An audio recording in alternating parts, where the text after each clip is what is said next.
ladies and gentlemen. This is City Council's regular meeting. It is April 10th, 2019, 6:30. I call this meeting to order. We'll all rise for a moment of silence.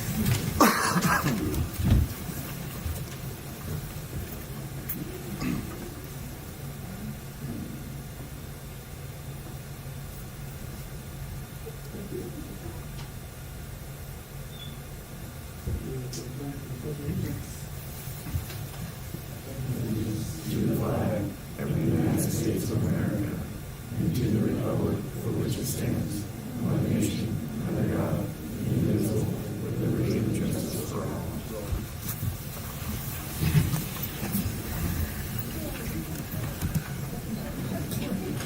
Roll call. Mayor Chapman. Here. Vice Mayor Kojin. Here. Councilor Davis. Councilor Yang. Present. Councilor Golby. Councilor Poirier. Here. Councilor Warner. So we have a special treat for everyone today. We have the Page High School Choir here, and they are going to sing our national anthem.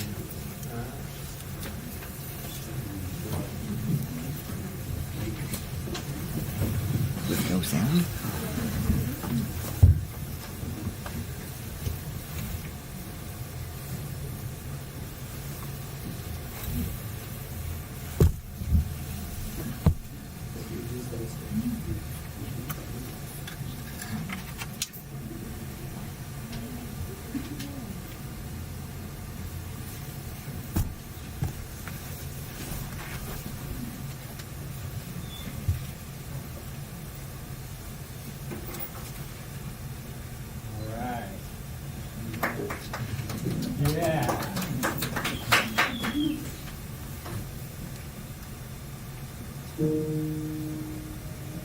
Oh, say, can you see by the dawn's early light what so proudly we hailed at the twilight's last gleaming, whose broad stripes and bright stars through the perilous fight for the ramparts we watched were so gallantly streaming, and the rocket's red glare, the bombs bursting in air, yea, proved through the night that our flag was still there.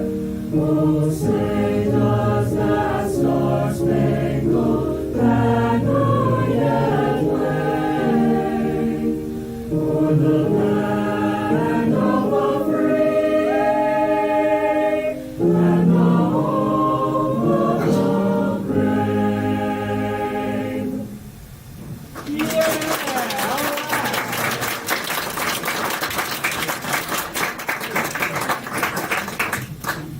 So the Page High School Choir is directed by Linda Nolan, who's also Pageite. They traveled to Phoenix in March 26th to compete in the State Choir Festival. They were able to participate in this festival due to their hard work qualifying at the regional festival last October. The choir concert was able to bring home the highest rank given at the state festival, a Superior with Distinction.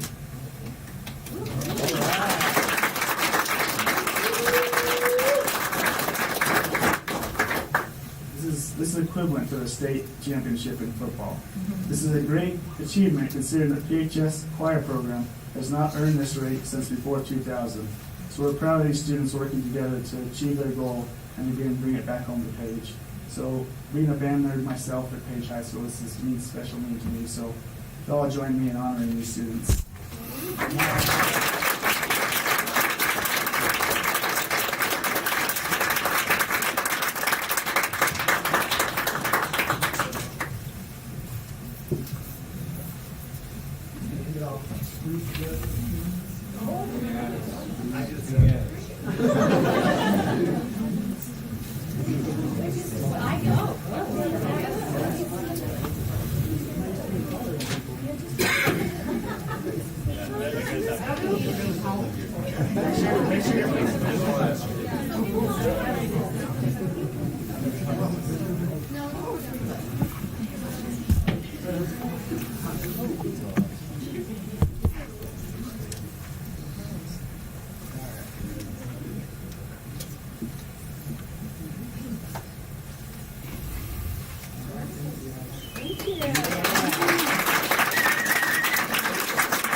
priority list, is there any discussion pertaining to city council's strategic priorities?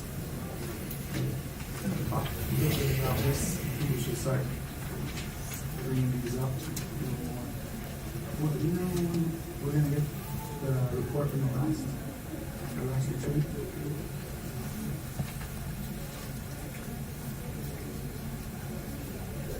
Yes, Mayor Tapp and members of the council, I did receive this yesterday. I'm sorry, but I haven't been able to get this out a little bit sooner, but you should be receiving that by tomorrow morning at the latest. Any discussion on individual priorities? Yeah. We'll talk about where you've been. I know that that's been my priority. And, you know, we're getting ready to do something like open or something. Did you say we were waiting for to collect money?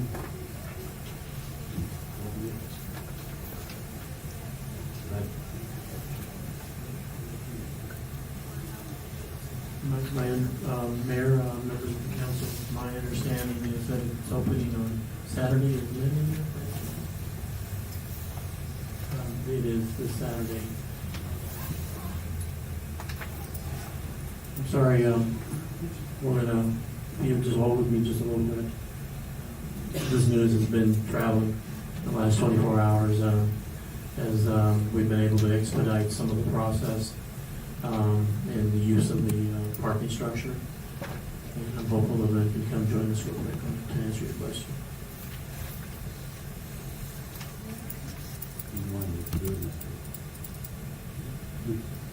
Who's the one that's facilitating that? Right now, it's, we're in the process of developing the opening. There'll be a celebration for that as well. Hoping to, again, we just met on this sort of this afternoon, and we're trying to solidify some timeframes and some dates.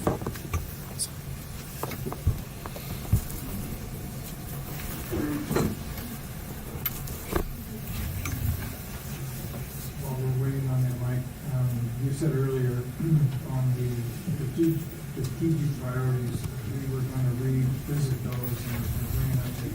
Is that a process we're going to try to accomplish before we adopt Can't hear the any of budget? them, really. Or when is that on the timeline?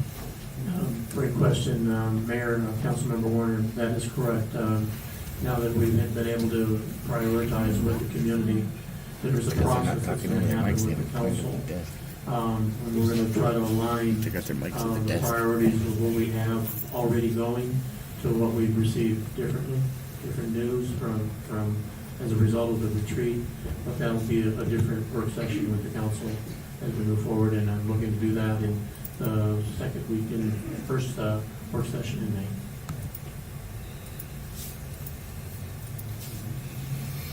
Lynn, would you help us out just a little bit on an update on the opening of Horseshoe Bend? Sure. You have questions, or I just want an update? When we can open I'm sorry? it? When we can open it?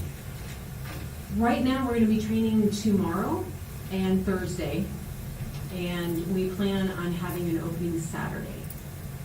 We were told that it was going to open whether we were able to collect money or not. And I'm just concerned why we keep stalling because every single day people come to the station and they're told that it's closed. They're not told that they can take a shuttle there. They're being told that it's closed and that we've got to get over that and past that. They're being told that it's closed. Yeah. I don't know who's telling them that. We do have a shuttle. Jeff Hafflett is still running the shuttle, and he's going to be doing that through Friday. He knows that Friday is going to be his last day. If for some reason we ran into any snags, we were just planning on opening it up and cars can just park for free. I don't see that happening at this point. We have confirmation that the checklist went well this week, right? The punch list went well. We have the solar connectivity. Once we have that, that means that now we're able to have electricity out there. So Kane was able to get all of our electric components going, security, our POS system, all the computers. So as far as I know, we're going to be up and going. Tomorrow I have all of our cashiers that have been hired coming in, and they're going to be doing 2 10-day training sessions. We have training tomorrow, training all day Saturday, and then in my experience with working with training scenarios, you don't want to have a delay. So we could wait until Monday, but all this is fresh in their mind. I would rather start right away on Saturday. We might as well. It's sitting out there, it's ready to open. That's what we were told from the get-go that we were gonna open it, whether we could collect money or not. If it's ready, we need to get it open and we can make it a secret. Making it a secret? Nobody knows when it's gonna open. I think what he's saying is originally, I think our date for opening was April 4th. No, it was We were April gonna open 15th. it whether or not we collect money or not. So when was the construction complete?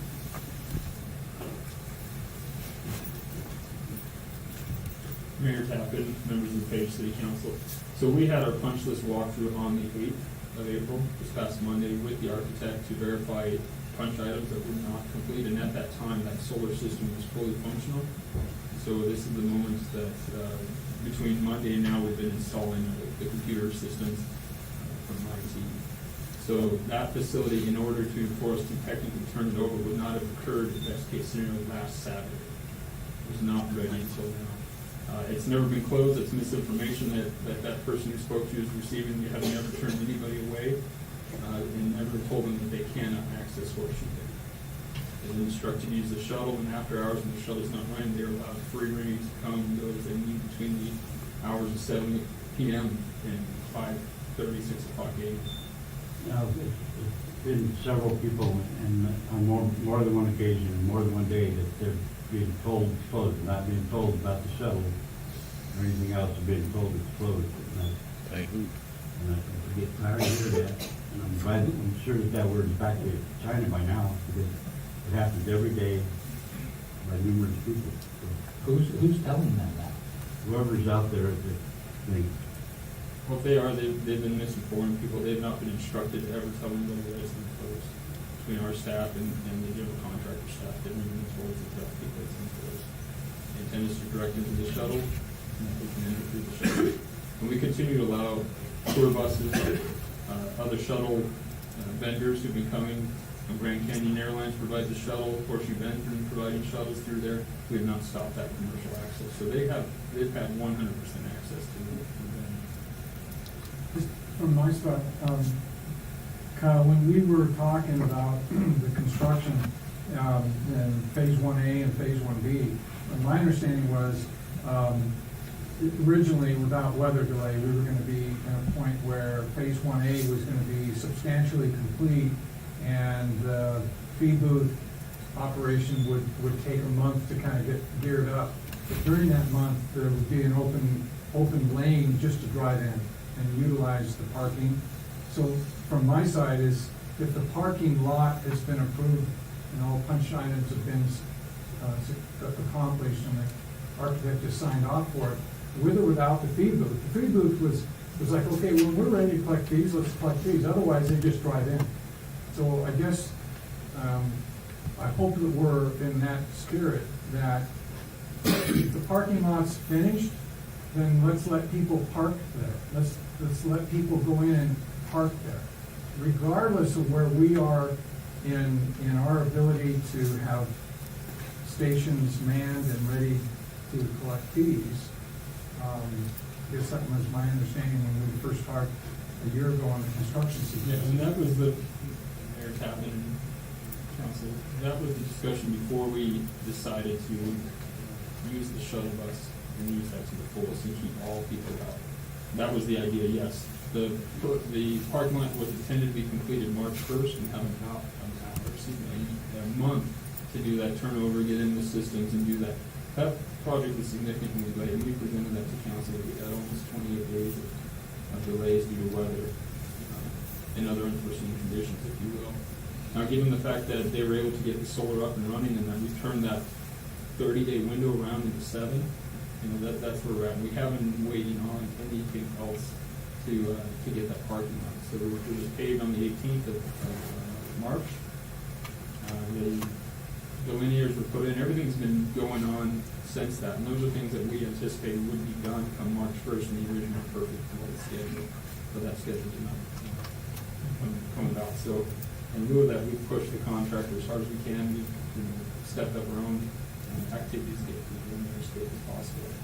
But just to be clear, so if we decide to man the stations from 6 to 3, at 3:30, people can drive through. We're not gonna shut gates ever, right? We're not gonna close the gate to Horseshoe Bend anytime. Yeah, you will. No, there's a gate there. There's a gate installed. That's, I'm not in operations. I just- That would have been great. My question is, we're gonna open Saturday, but rather not, I hope. Yeah, there won't be a shuttle, so, there won't be any other way from the pit unless they drive. Or walk. I have a question about not having the shuttles. Are we gonna have enough parking places for everybody to be parking in there, or are we gonna end up again with them on the highway? We're gonna find out. Well, how, we can measure that though by the number of cars that we're currently using on our temporary parking lot. How does that compare to what we have available? We have more than what's available in our current new parking lot than what was in the temporary parking. It was about 65 cars. We have about 120 spaces roughly, and we also have the overflow parking's been completely established. But I given numbers from last year, 140 is not enough, and given that's a weekend, I would almost wager it all that we will have some parking on highway at the entrance. Even with the overflow? It takes one or two RVs to not follow parking procedures, and there's 14 spots. So yes, I think we'll have issues. But we'll work through it, we'll get over it, and we'll have a full parking lot here done by the end of the week. Should we be thinking about a contingency then? Okay, Mayor and Council, one of the things is that I'm going to be there this weekend. I'm probably going to be living there for probably the next couple of weeks, just dealing with these issues, trying to figure out what we can best do to handle that. One of the things that Kyle and I kind of talked about is we may have to go to a situation where we have the buses actually come in and let everybody get out, unload, and then ask them to come back. So if that's the case, then yes, we may have to come up with some sort of contingency, and then ask them to swing back around, show their ticket that they paid, they've got an empty bus, yes, go pick up your people. So we're kind of brainstorming now, what can we do? I think the phase 2B, is it middle or end of May? Kind of the middle of May, so we have 4 weeks. If we can hang on for 4 weeks, we'll have that extended lot open. So at that point, then we even double our capacity, and then better, we have actually the parking spots that will be for the buses, which are going to create the issues. Right now, though, I'm a little concerned with some of the marking mechanisms on the parking areas. What do you call them? Delineators. They're just like little round things that are kind of holding the place spots. We're already seeing people who are coming in overnight that are parking on there, which is fine. They're just like parking sideways or whatever. They're not really adhering to the actual parking spaces. So my concern is that if we have a row of 20 and we have a gentleman with a truck pulling in with a large boat behind him, that instead of going to overflow, he's just going to park parallel and take up 14 spots. So I'm going to have to try to work on crowd control of that aspect, as well as talking to my cashiers. One of the training things we're going to talk about is directing those people to the overflow, or asking them in certain areas how they can park. Please park between the delineators, what have you. So I'm still waiting to see what kind of issues like that arise. I know I present my budget next week, and I think we've got a little cushion in there. We may have to do something like some concrete buffers at the end, so people can see that. Because we have people like driving and parking where you have a front and spot just like right in the middle of it too. It's kind of crazy right now. They don't quite understand the delineators. So we'll see how that rolls. We've got a lot of challenges ahead of us, but I'm excited, and I have 6 great cashiers lined up for training in the next 2 days. And so hopefully this weekend we'll iron out a few of those issues. But I do plan on opening at 4:45. We're going to be dusk to dawn, dawn to dusk, And so we've got 16 and a half days ahead of us, or 16 and a half hour days to help everybody get through this. So, A couple things real quickly. One is, we had an attendant on duty at Horseshoe Bend before we started construction because of the issues we had with just too many random cars. Perhaps in the first 30 days, we should reinitiate that parking attendant to actually be out there with the public when they're going, so that if someone does go crossways, they can get realigned before the whole thing gets torn apart. Secondly, I guess my feeling is I don't want an undertone that Horseshoe Bend is open when we're open. I think we built this so that the public can have access 24/7, and whether we're in that fee booth to collect the money or not doesn't matter. What matters is they have access to Horseshoe Bend. And if we have an issue of an overnight camper, we can deal with that later. well, Mayor, Councilman, that's your decision. You tell me when you want it open. Well, So I think I'm hearing multiple things, is the only thing I'm saying, is that I was heard, no, we're dusk to dawn, we're closing it because we don't want the campers, the trash issue. I mean, right now when we have campers out there, they leave and they leave piles of trash. It's amazing the mess that they can make. So I guess you guys tell me what you want. I'm happy to comply. These are the directions that I was given, so I was told to have it open dusk to dawn. Dawn to dusk. I'd like it to be open all the time. I mean, it used to be open all the time when it was just a dirt Okay, so parking area. I wanna, sorry to interrupt you. We started off on priorities and now we're having a horseshoe bend conversation, so. Yeah, we really can't. I mean, we can't work this out today. This is gonna be a council discussion. We're gonna have to call a special meeting or something between now and Saturday to have you guys hash this out and I guess give some direction if that's how you wanna handle it, or just to allow staff to Both of them can hash it out later. Yeah, let's let it I open. know it'd be a problem, daughter, but we can hash it out. We don't need a special meeting. So just the one, usually just the one that you know already. Any other individual priorities? Okay, we're gonna move on to the minutes. Move to approve the minutes. Second. Motion is second. All in favor, say aye. Aye. Opposed? Motion passed unanimously. Consent agenda is, consent agenda must be done by one undebatable motion passed unanimously. Move to approve the consent portion of the agenda. Second. Motion is second. All in favor, say aye. Aye. Opposed? Motion passes unanimously. We have no public hearings. Hearing from the citizens. If there's any members of the public that would like to address council on any items not listed on the agenda, just a reminder that council cannot take legal action or discuss matters during calls for public. Mayor Campbell, council members. Hello, my name is Warren Johnson. I'm a concerned citizen of Page. I live at 2949 Post Office 5 here in Page. And I'm going to talk about the library. You might wonder why I always talk about the library. Because I love this library. And I've been in a lot of libraries in my life, and this is the best one I've ever been in. My question, my concern is, who is benefiting from the budget cuts at the Page Public Library? I'm not sure who's benefiting, but I know who's not benefiting. The 6 people that occupied the jobs that ended at the library, not all of them benefited. No, not at all. And the people that remain at the library working, they're not benefiting from this at all. Everybody there had their own job, which they did very well, or else they wouldn't have been there. Now, they have a whole other job to do, the jobs of the people that left. So, you can't do 2 jobs efficiently. But 2 jobs for the price of one, that's sweet.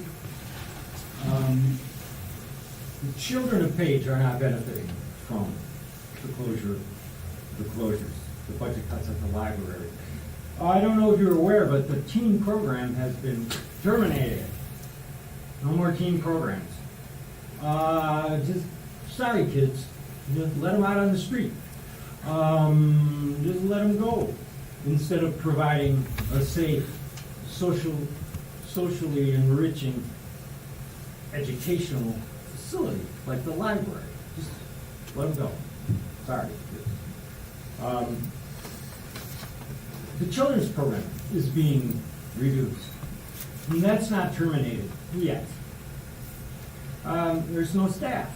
That's why the teen program was ended. The quality of service at the library is going down. And when you think about it, it has to go down. With 6 people out of the equation, there's going to be longer lines, there's going to be longer waits, there's going to be threes a crowd. And you all know how you feel when they call threes a crowd and nobody shows up to relieve anybody. So, the quality is going down. Nobody in the city is benefiting from the decreased hours that the library is open. The library used to be open 57 hours a week. Now the library is open 40 hours a week. Boom, that's a big slash. And the Saturday closure of the library is certainly not benefiting your constituents here in Page. Now families have no activities that they can attend at the library. They can't go with their kids to check out books and come home and read. They can't check out their DVDs to go home and watch as a family. They're not benefiting from that at all. And another aspect of the Saturday closure, with the library closed, there's no notary service in the city available. To me, that seems like a big idea. A lot of tourists use the library, especially on Saturdays. So, that's not working either. There's the old adage, if it's not broken, don't fix it. In my opinion, the library was not broken. It did not need fixing. Well, folks, it's broken now. And it's in dire need of fixing. And I heard a lot of promises when y'all were running for election. And I'm hearing a lot of rhetoric now about Page. And rhetoric is pretty words that sound good together, but really don't mean anything concrete. Rhetoric. I have a few of them that I've heard. I just want to build a better Page. Okay. We have heart. Page. All American City. What was that? Livability and pride in the city. Well, I don't see any pride being demonstrated for the library, which was the jewel of Page. You can read that in Yelp and Travel Advisor. I mean, people talk about how wonderful the library was. So, again, I ask, who's benefiting from this? I don't know. You guys benefiting from it? But I really do know who's benefiting from it. Your old friend, the bottom line, is benefiting from all of this. Money. Profits. Profits before people. I really don't know if very many people care about whether the budget is balanced. I don't. I care, and they care about the quality of life that they have here and the quality of life for their children. where are they gonna go? The promises and quality of life and, so, what I am proposing is a rebudgeting. Look at the budget before it's finalized, a rebudgeting of the library. One that takes a more humane approach. A budget that, considers, that takes into consideration your love and care and concern for the people who elected you. And they did elect you, most of them who were elected, and they believed you. They believed the promises that you said, and they put their trust in you. And they're not benefiting from this closure of the library. And they're your people. And people have to come before profits. And I think you know that. And if you don't, shame on you. If anybody is concerned about what I am saying or what I'm doing, please notify me personally.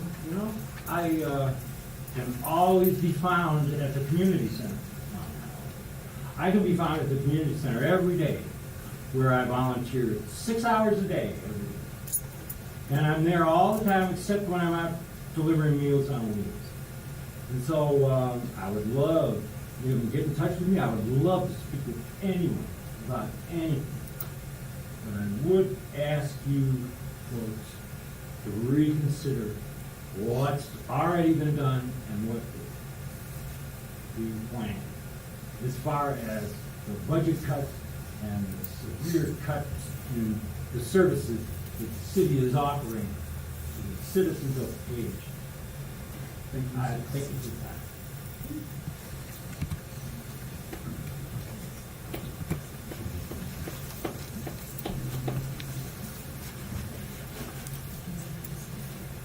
Hi, Lily Tappan.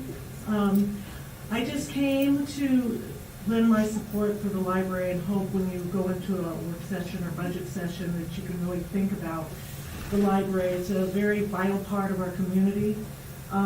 It's way up there next to the ball fields and all the sports things. The library needs to be the heart of the city. It is so utilized. And Saturdays, there's so many families and working people that's their day that they get to go and get to the library and get the things that they need done. It just offers a lot. I had the opportunity quite a few times when my kids, between leaving school and me picking them up after school, they'd go over to the library. I couldn't believe how vibrant that was going. It was awesome going in there. There were kids everywhere, reading, on the computers, doing things. It was exceptional.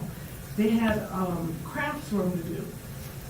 The adult program has been totally cut because of staffing, if I understand. They had quite adult classes and opportunities there, and they have been slashed because there's not budget. They say there's no people. So I know there were several other families who wanted to come. They had prior obligations. They couldn't. So I just asked an employee to really look at the budget. I know it's a very hard thing to do. Sometimes we have to make really hard decisions. But I hope that we could find a little more money and keep it open on Saturdays and the other days that need to be length of time. Thank you.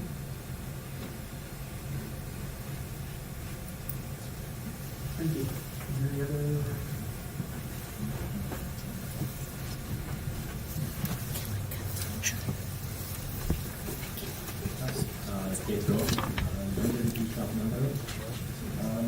Council, I'd like to, I know that you're in on the budget, and kind of to follow along with this, been doing a little research myself. I'm sure Levi'd be aware of this as well, working at the hospital. Probably, I want to say about 4 years ago, there was a purchase for a ambulance, Medic 20, specifically purchased for the reason to transfer patients between facilities. Now, one thing that I've also found out is that Page Fire still retains the right of first refusal, meaning that if we want to transport somebody over ground, they have first choice to say no, which kind of limits bringing in another company for ground transport. Most of the transports that do leave the hospital leave via air. Now, as a little bit of a background on this, the federal government did a study in 2017, says that air transport has increased by over 200% in most states between the years of 2010 and 2016. Of those, Arizona was right around 229% that they went up. That's quite a bill. A personal friend of mine came to me and asked why it cost $60,000 for him to fly from here to St. George for something that could have been taken care of in a 2-hour ride in an ambulance for quite a bit less. I did a little bit of research on that as well.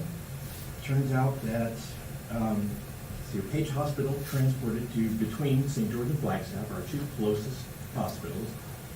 During the year of 2018, 378 transfers. Of those, let's just round it. That's half of that. Let's say half of it. That's 189 transfers between the two nearest hospitals that we do transfer to for extra care. Could be a broken arm, could be a heart attack, could be anything. But about half of them being non-critical is my guesstimation. Without going into patient records, which is against the law, I'm just making the assumption that's a low ball again, in my opinion.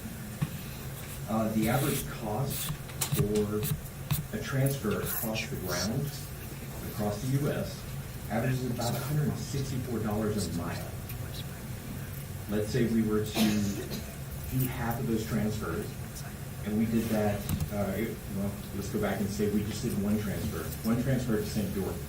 St. George Hospital and Dixie Medical Center is 153 miles away, equals $25,000 plus for one transfer. That's one way. Most companies charge two-way. From my understanding, Page only charges in one direction from Page Fire. Flagstaff, 129 miles from the hospital door to hospital door, $21,000 plus. I do hear from our ED providers that most of our transfers do not occur through Page Fire. They go through Classic, even non-emergency ones. If we were to charge that much, you're looking at an average of, in round down from the 189 transfers down to 150 in 1 year. 150 transfers at $164 a mile equals around $3.5 million that could be income for the city.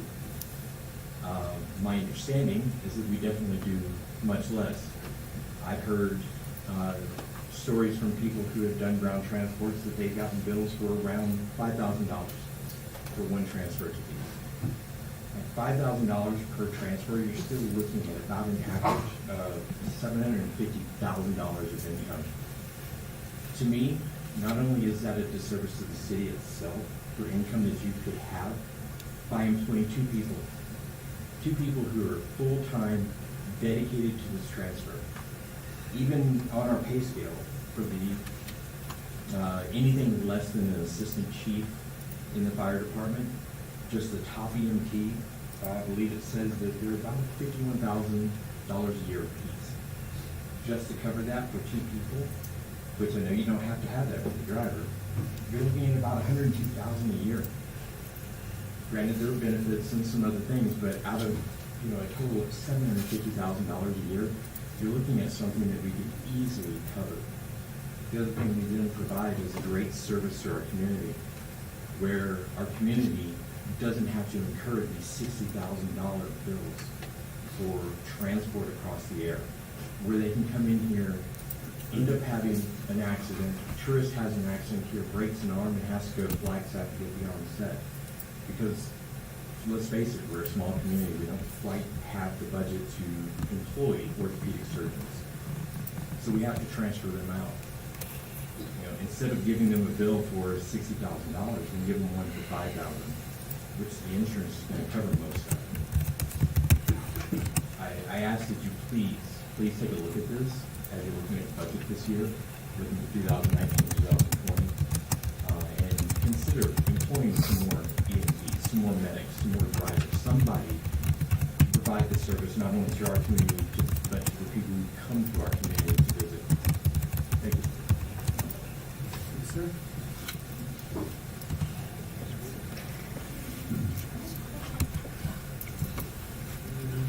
Members of the public? And I'm just here to support the library. I really hope you guys can put it in your budget to open it back up, especially on Saturdays. You guys take, all the adult classes have been taken away. And I noticed that even the children, some of the children's classes and programs are being cut back. But I'd really like to see the library open on Saturday and hope you guys can put that in your budget. I support them 100%. Incredible bunch of people that work there, and they have great programs, and I'm really thankful that are good to go. You gotta open it back up on Saturday. I'm sorry, I didn't hear your name. Abby Clem.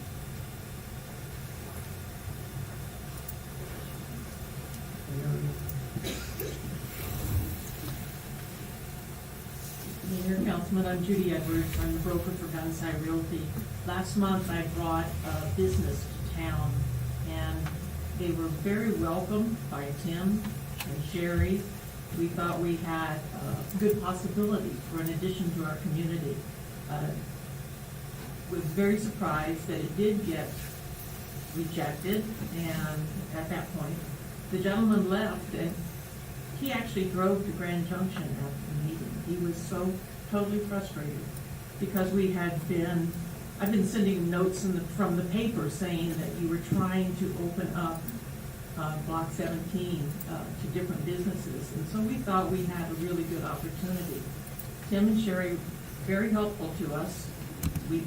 I'm hoping that they will continue trying to get their business here in town. I think it would be a good asset. There's been such a change in this department. Over the past 4 years, I've brought 4 people trying to purchase city land for RV parks, 1 trying to purchase land for an apartment complex, and then this one. This one really went a lot smoother.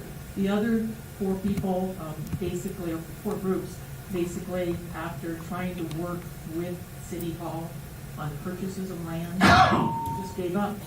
Bless you.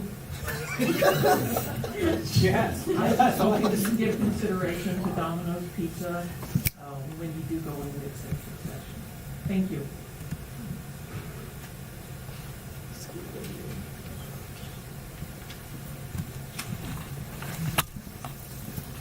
Good evening. My name is Carolyn James, and I'm a teacher here at Page Unified School District for 6 years now.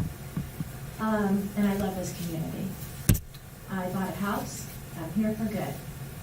And I'm an advocate for our students. I teach 3rd grade, and every 3 weeks, the entire 3rd grade gets to go to the library and check out books. They get read to, and they get a craft also. I give out a monthly newsletter to my students, and on the back, I have all of the programs that are available to them. You should hear the excitement as they look through it. It's STEM Thursdays. They do STEM on Thursdays. Oh, I'm going to ask my mom if I can come. They love the library. Now, a little bit about myself. I'm from California. I was raised by a single mom. Every Saturday, I went to the library. I read all the books in the children's section. I was the Matilda. When I went back to college, I was 25 years old. I didn't have to take any reading courses. I was at graduate level because of the public library. It was something that we did as a family. I've heard that 4 people have been released from the public library. This gentleman said 6. The results are the same. I got notice that the hours have been cut, including Saturday. I can tell you from personal experience, this is a horrible thing to do to our community. I have to advocate for our kids. They use the library. I got details, statistics. On average, 33 students a day go to the library after school. and they can have up to 100 children in that library. It's all we have. We don't have a Boys and Girls Club. We don't have anything but school and then the library. And so I'm confused. I don't know if there's an alternative program in the works, but if there were, it would only seem appropriate that if 4 people were let go, then 4 people have a new job with a new program for these kids. A lot of them, they have 2 choices. They have the library or they have the streets. That's it. Not everyone's so lucky to have a family to go home to. They don't have people to read to them. I read to my kids. The library reads to the kids. And for some of them, that's it. And it's deplorable that we would take away from the kids. We don't even have a bookstore. We have nothing for them except the library. Last year, when the Red for Ed movement came, I'm the PEA president. I'm the president of the teachers union here. Down south, they really wanted us to strike, and we couldn't because there's no place for the kids to go. They have programs in Phoenix. They have babysitting programs for the kids. They have food programs for the kids. We don't. When they go to school, they get fed. When they're at home, they don't get fed. So really, I really want you to look into this a little bit more. It's no place to cut and take from our kids. We're all they have, and we're letting them down. And I apologize for being emotional. But I've dedicated myself to these kids, and we're all they have. Please don't take anything away from them. Open the library back to where it was, and especially on Saturdays. And don't take away from the kids' programs. Every time I go in there, I've got kids that I had 6 years ago. Miss James! And they're there, they're safe, they're happy. If they weren't at the library, they'd be out there. And I know what's out there, and it's not good. Thank you.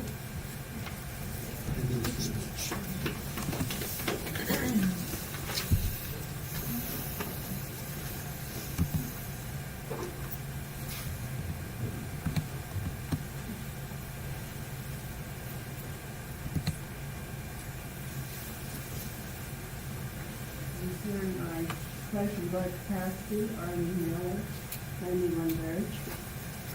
My question, are you skipping unfinished business tonight?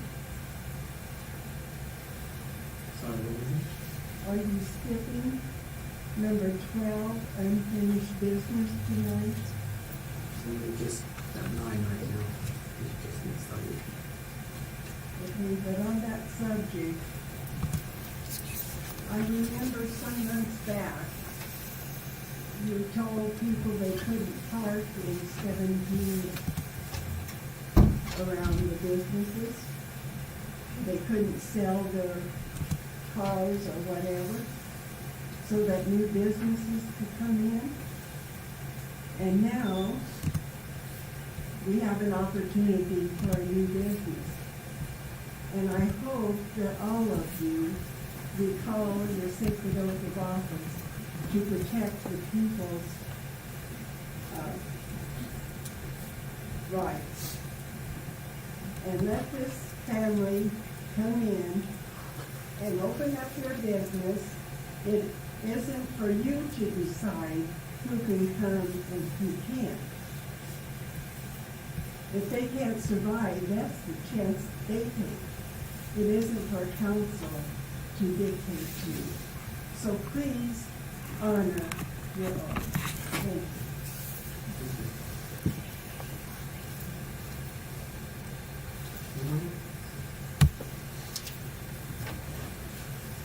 Okay.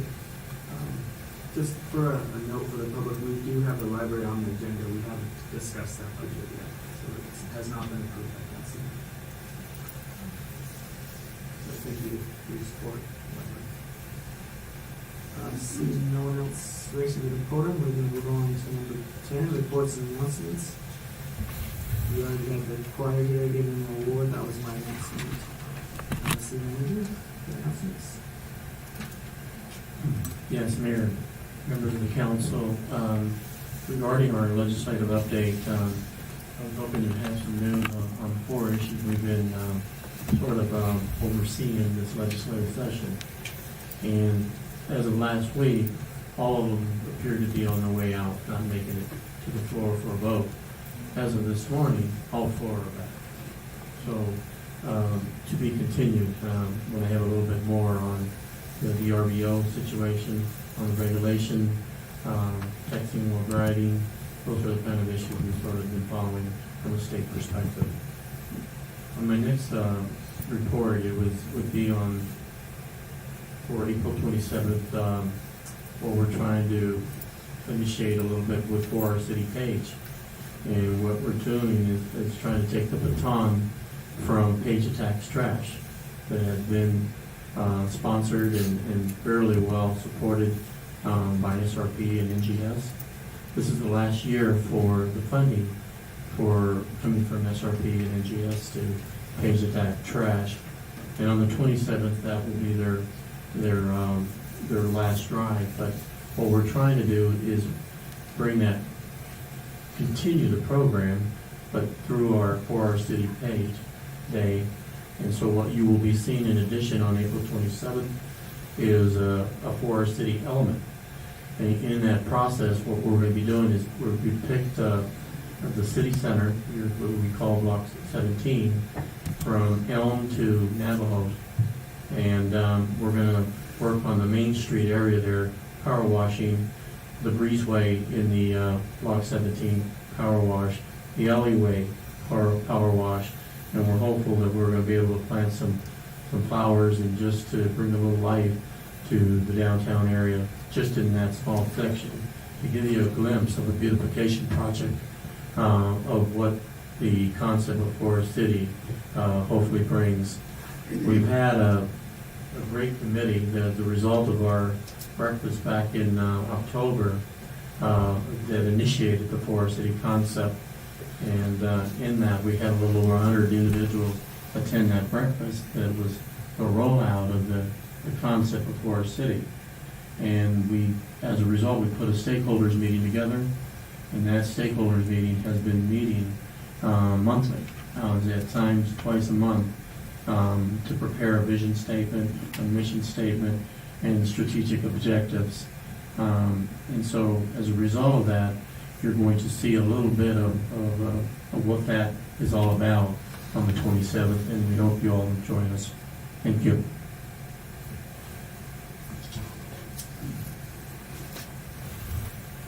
Thank you. Boards and commissions, any reports on those? Economic Development Advisory Board, we had a work session, and basically laying ideas out to start a brand new board, including mission statements and priorities. So some of the things that were brought in for priorities to work on were a promotional effort to promote the city as a destination and not just a pass-through, which we've seen for years. We want people to come to Page because they want to come to Page and stay here versus just traveling through to the next destination. Another concept was if we develop things that are nice for the residents to do, that in itself will drive economic development, whether it be for local businesses or even visitors to use those assets as well. So we're looking we have some things in the works that are too early to discuss, but they're real assets to the city and kind of fall in the line of parks and things to do for the citizens. Also discussion about a new business improvement district. They want to have input on the facade improvement recommendations for the Block 17 district. And obviously they want to help push tourism on the marketing side. So those are kind of the initial thoughts that came out of that board.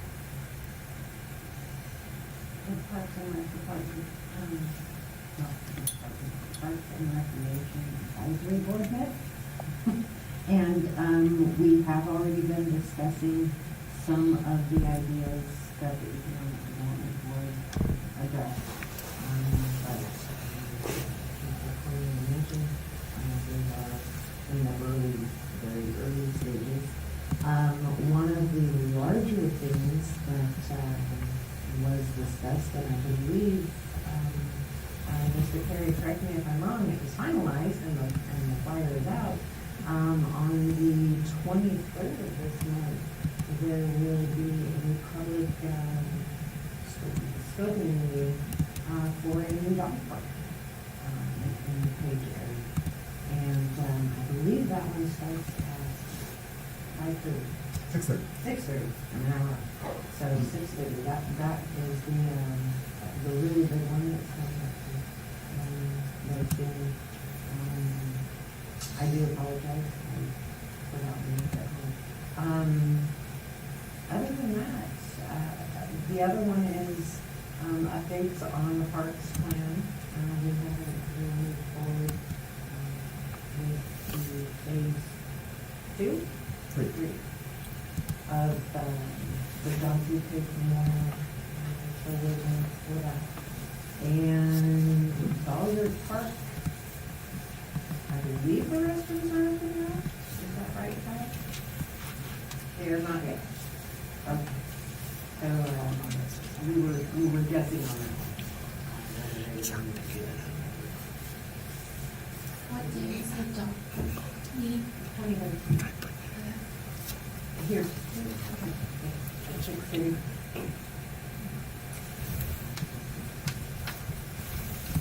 Thank you. One item on unfinished business, discussion possible action pertaining to the dominoes in block 17. And we actually have this on a work session. I don't know if it was